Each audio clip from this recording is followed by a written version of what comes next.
নমস্কার, আলোকধারা চ্যানেলে সকলকে স্বাগত জানাই। আজকের কবিতা কবি রবীন্দ্রনাথ ঠাকুরের লেখা ইছামতি। যখন যেমন মনে করি তাই হতে পাই যদি, তবে আমি এক্ষুনি হই ইচ্ছামতি নদী। রইবে আমার দক্ষিণ দ্বারে সূর্য ওঠার পার, বাঁয়ের ধারে সন্ধেবেলায় নামবে অন্ধকার।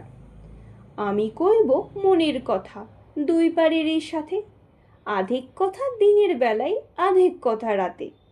যখন ঘুরে ঘুরে বেড়াই আপন গায়ের ঘাটে, ঠিক তখনই গান গেয়ে যায় দূরের মাঠে মাঠে।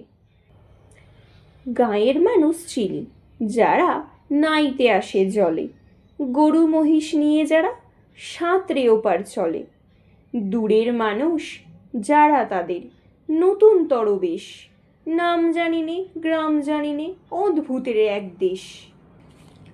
জলের ওপর ঝলমল টুকরো আলোর রাশি, ঢেউয়ে ঢেউয়ে পরীর নাচন হাততালি আর হাসি। নিচের তলায় তলিয়ে যেথায় গেছে ঘাটের ধাপ, সেইখানেতে কারা সবাই রয়েছে চুপচাপ। কোণে কোণে আপন মনে করছে তারা কি কে। আমারই ভয় করবে কেমন তাকাতে সেই দিকে। গাঁয়ের লোকে চিনবে আমার কেবল একটুখানি, বাকি কোথায় হারিয়ে যাবে আমি সে কি জানি। এক ধারেতে মাঠে ঘাটে সবুজ বরণ শুধু, আর এক ধারে বালুর চরে রৌদ্র করে ধুধু। দিনের বেলা যাওয়া আসা, রাত্রিরে থমথম, ডাঙার পানে চেয়ে চেয়ে করবে গা ছমছম।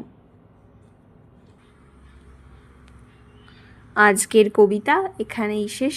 কবিতাটি কেমন লাগলো অবশ্যই কমেন্টে জানাবেন। ভালো লাগলে লাইক শেয়ার করে পাশে থাকবেন আর সাবস্ক্রাইব করে আমাকে উৎসাহিত করবেন। ধন্যবাদ।